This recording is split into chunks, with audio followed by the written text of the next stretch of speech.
Please welcome to speak to us the funniest man on earth, a performer of legendary comic genius, a children's book author of profound depth, an individual of enormous compassion who is doing so much to make our world a better place, the great Jim Carrey.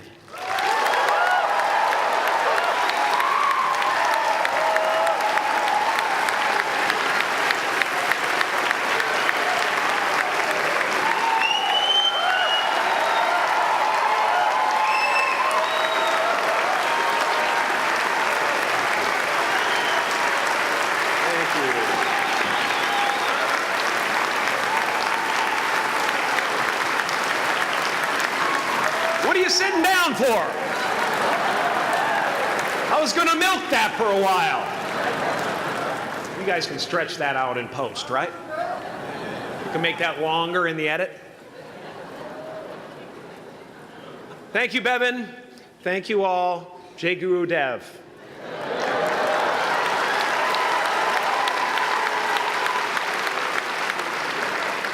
I brought one of my paintings to show you today. I hope you guys are going to be able to see it okay. It's not one of my bigger pieces, so you might want to move down front. Get a good look at it. Faculty, parents, friends, dignified guests, graduating class of 2014. And all the dead baseball players coming out of the corn to be with us today. After the harvest, there's no place for them to hide. Fields are empty. There's no cover there. I'm here to plant a seed today, a seed that will inspire you to move forward in life with enthusiastic hearts and a clear sense of wholeness. The question is, will that seed have a chance to take root, or will I be sued by Monsanto and forced to use their seed?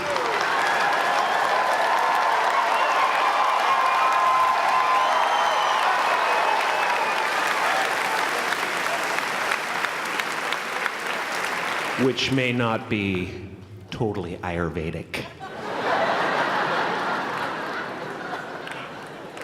Excuse me if I seem a little bit low energy today, whatever this is.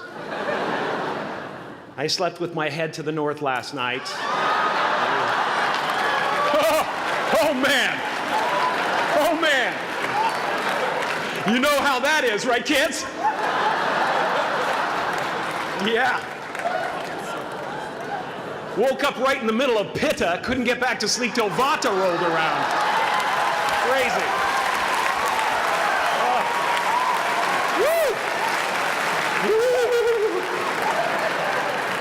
But I didn't freak out, you know.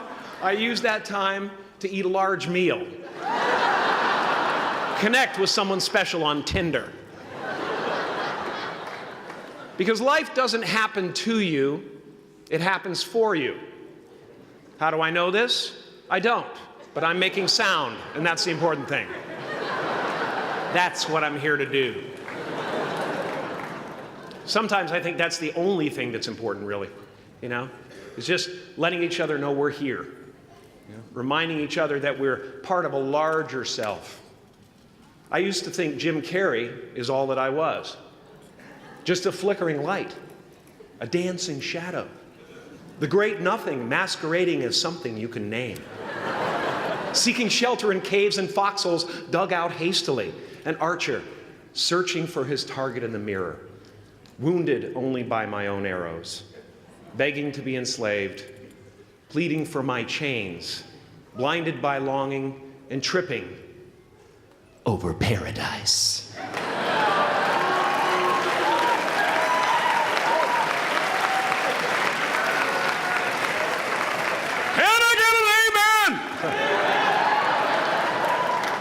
You didn't think I could be serious, did you? I don't think you understand who you're dealing with. I have no limits.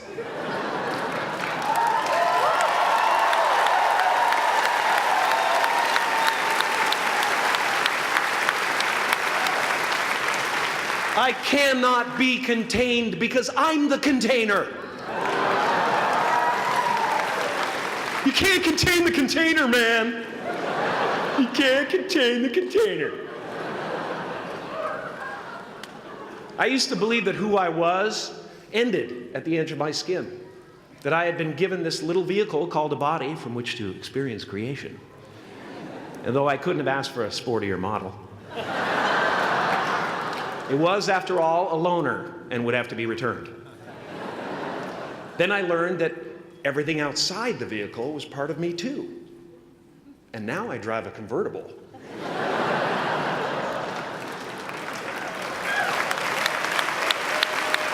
Yeah, man. Top down, wind in my hair. Woo! I am elated and truly, truly, truly excited to be present and fully connected to you at this important moment in your journey. I hope you're ready to open the roof and take it all in. Okay, 4 more years then. They're obviously not ready. Just need some more cooking.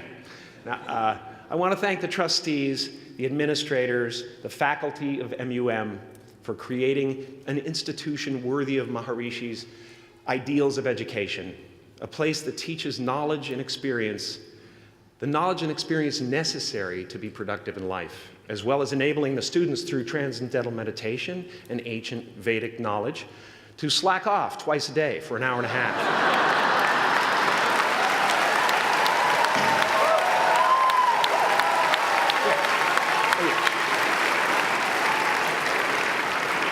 Don't think you're fooling me.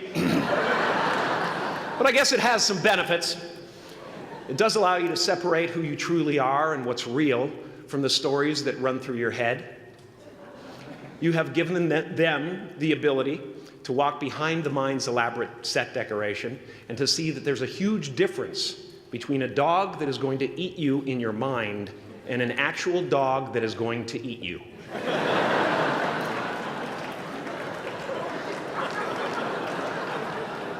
That may sound like no big deal, but many never learn that distinction. And they spend a great deal of their lives living in fight or flight response. I'd like to acknowledge all of you wonderful parents. Way to go. What a fantastic job you've done. For your tireless dedication, your love, your support, most of all, for the attention that you paid to your children.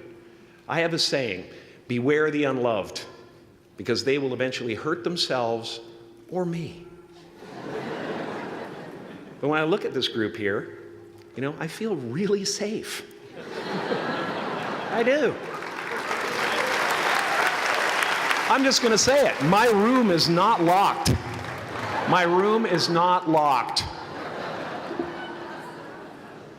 No doubt some of you will turn out to be crooks. But white-collar stuff, you know, Wall Street, that type of thing, you know, crimes committed by people with self-esteem. Stuff parents can still be proud of in a weird way. And to the graduating class of 2017, -3, you didn't let me finish. Congratulations. Yes, give yourself a round of applause, please. Please.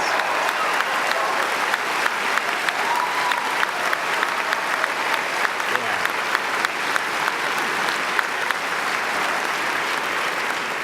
You are the vanguard of knowledge and consciousness, a new wave in a vast ocean of possibilities. On the other side of that door, there's a world starving for new ideas, new leadership. I've been out there for 30 years. She's a wildcat. Oh, she'll rub up against your leg and purr until you pick her up and start petting her, and then out of nowhere, she'll swat you in the face. It can be rough out there, but that's okay, because there's soft serve ice cream with sprinkles. I guess that's what I'm really trying to say here today. Sometimes it's okay to eat your feelings. Now, fear is going to be a player in your life, but you get to decide how much. You can spend your whole life imagining ghosts, worrying about the pathway to the future, but all there will ever be is what's happening here, and the decisions we make in this moment, which are based in either love or fear. So many of us choose our path out of fear disguised as practicality. What we really want seems impossibly out of reach and ridiculous to expect, so we never dare to ask the universe for it. I'm saying I'm the proof that you can ask the universe for it. Please.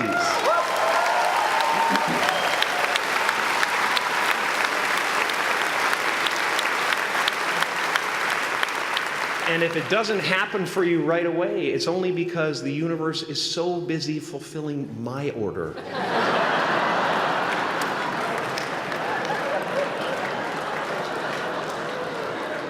Party size! My father could have been a great comedian, but he didn't believe that that was possible for him.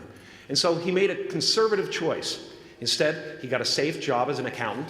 And when I was 12 years old, he was let go from that safe job. And our family had to do whatever we could to survive.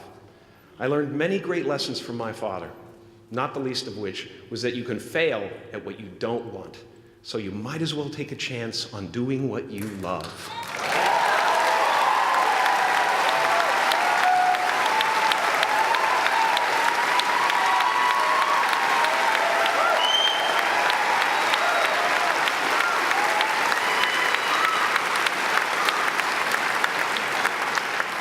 It's not the only thing he taught me, though.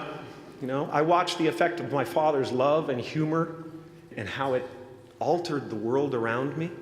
And I thought, that's something to do. That's something worth my time. It wasn't long before I started acting up. You know, people would come over to the house and they'd be greeted by a 7-year-old throwing himself down a large flight of stairs. They would say, "What happened?" And I would say, "I don't know. Let's check the replay." I'd go back to the top of the stairs and come back down in slow motion.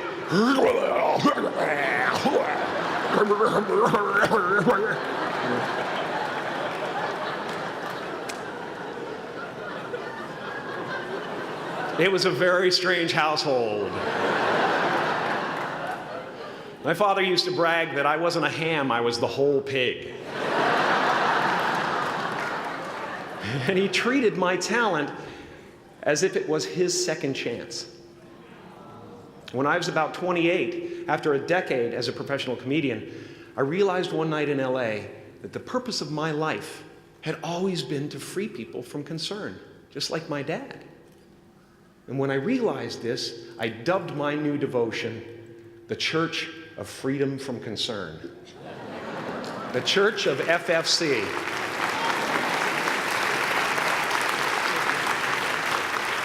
And I dedicated myself to that ministry. What's yours? How will you serve the world? What do they need that your talent can provide? That's all you have to figure out. As someone who's done what you're about to go and do, I can tell you from experience, the effect you have on others is the most valuable currency there is.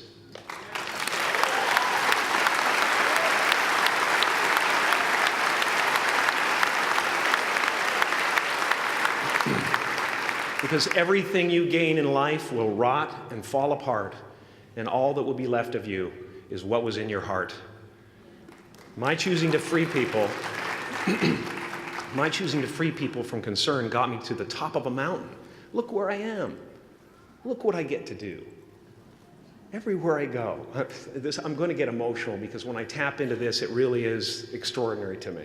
I did something that made people present their best selves to me wherever I go.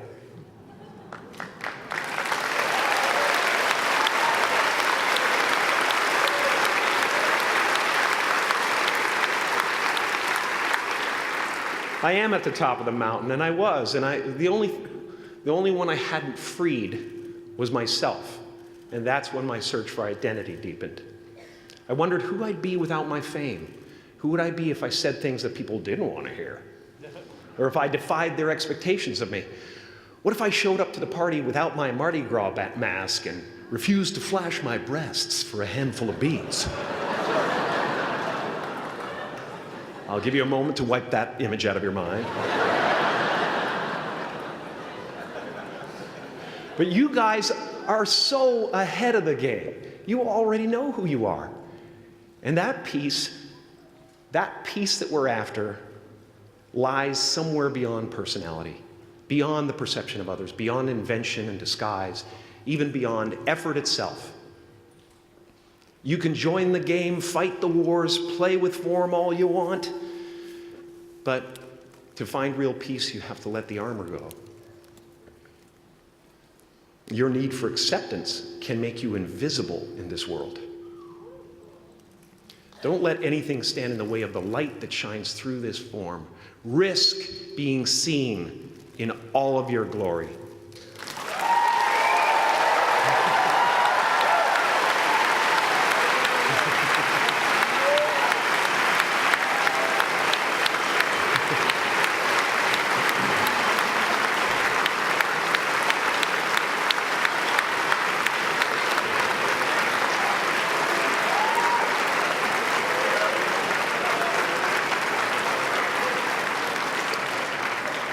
It's not big enough. This painting is big for a reason. It's called high visibility. It's about picking up the light and daring to be seen. Here's the tricky part. Everyone is attracted to the light. The party host up at the top, who thinks unconsciousness is bliss and is always offering to drink from the bottles that empty you. Misery below her. Despises the light, can't stand when you're doing well, wishes you nothing but the worst. The Queen of Diamonds, under him, needs a king to build her house of cards.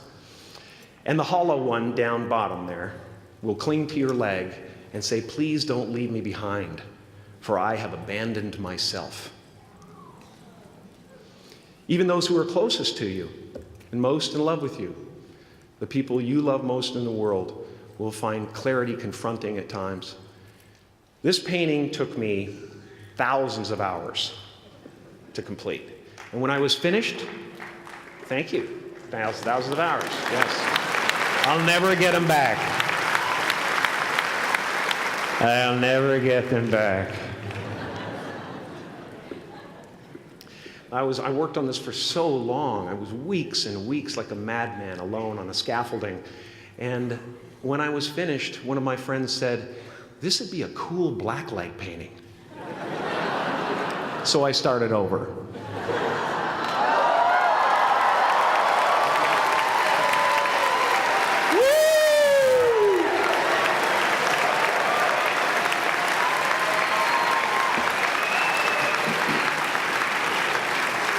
Welcome to Burning Man. Some pretty crazy characters up there, but better up there than in here. You know, painting is one of the ways, thank you. Painting is one of the ways I free myself from concern, a way to stop the world through total mental, spiritual, and physical involvement. But even with that comes a feeling of divine dissatisfaction, because ultimately, we're not the avatars we create. We're not the pictures on the film stock. We are the light that shines through. All else is just smoke and mirrors, distracting, but not truly compelling. I've often said that I wished people could realize all their dreams and wealth and fame, and so that they could see that it's not where you're going to find your sense of completion. Like many of you, I was concerned about going out into the world and doing something bigger than myself, until someone smarter than myself made me realize that there is nothing bigger than myself.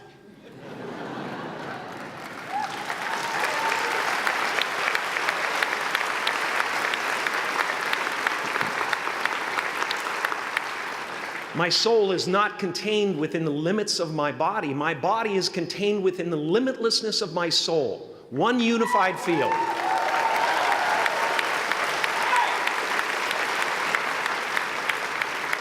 One unified field of nothing, dancing for no particular reason, except maybe to comfort and entertain itself.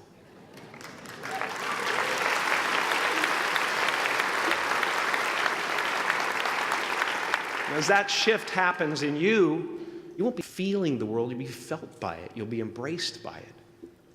Now I'm always at the beginning. I have a reset button, and I ride that button constantly. Once that button is functioning in your life, there's no story that the mind could create that will be as compelling. The imagination is always manufacturing scenarios, both good and bad, and the ego tries to keep you trapped in the multiplex of the mind.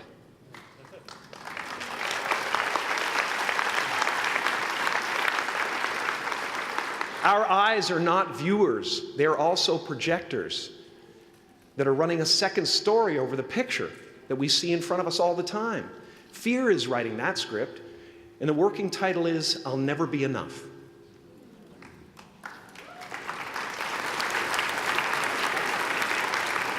Now you're going to look at a person like me and say, how could we ever hope to reach those kind of heights, Jim? How can we make a painting that's too big for our home? How do you fly so high without a special breathing apparatus? This is the voice of the ego. And if you listen to it, there will always be someone who's doing better than you. No matter what you gain, ego will not let you rest. It will tell you that you cannot stop until you've left an indelible mark on the earth, until you've achieved immortality.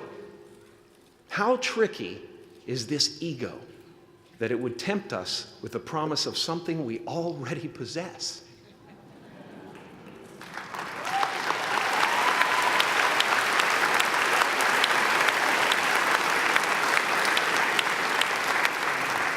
So, I just want you to relax. You know, that's my job.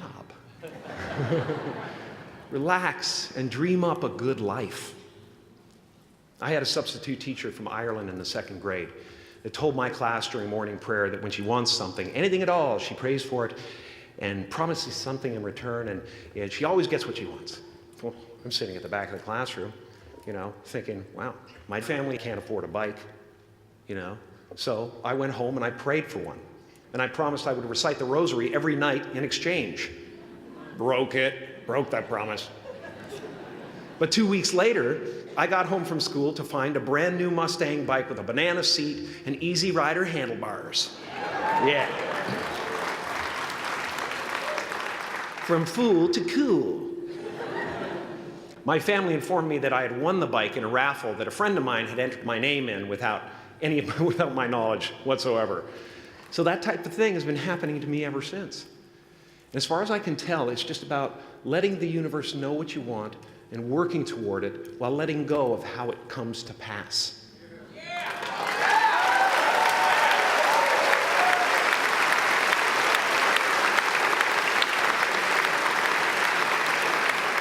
Your job is not to figure out how it's going to happen for you, but to open the door in your head. And when the door opens in real life, just walk through it.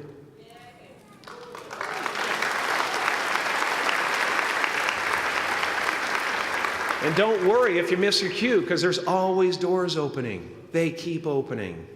And when I say life doesn't happen to you, it happens for you, I really don't know if that's true. I'm just making a conscious choice to perceive challenges as something beneficial so that I can deal with them in the most productive way. You'll come up with your own style. That's part of the fun. Oh, and why not take a chance on faith as well?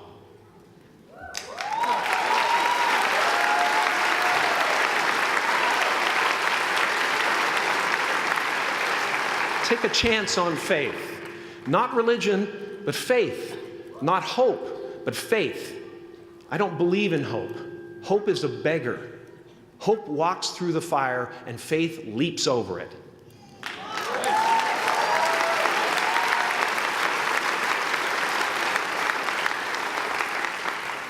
You are ready and able to do beautiful things in this world.